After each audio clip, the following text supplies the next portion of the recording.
তরুণ প্রজন্ম যদি একবার গর্জে ওঠে মুসলিমদের, ইনশাআল্লাহ তাআলা তারা সকল বাতিলের ভিত্তি গুঁড়িয়ে দিতে পারে ইনশাআল্লাহ।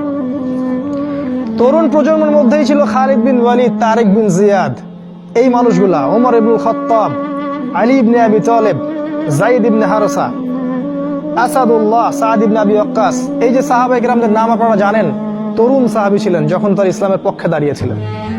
একাই ওমর সে সারা মক্কাকে পরিবর্তন করে ফেললো। এক হামজার সামনেই 20-30টা মানুষ দাঁড়াতে সাহস পাইত না।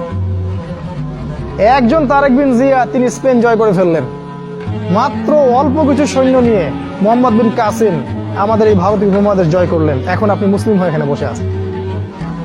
এই তরুণ প্রজন্মই পারে এই বাতিলের শিকড় উপড়ে ফেলতে। এই জন্য মাসিহুদ দাজ্জাল এবং তার অনুসারীরা খুব ভালো করেই জানে যে মুসলিম তরুণ প্রজন্মকে যদি আমরা আটকাতে না পারি, তাহলে আমাদের ভবিষ্যৎ খারাপ আছে।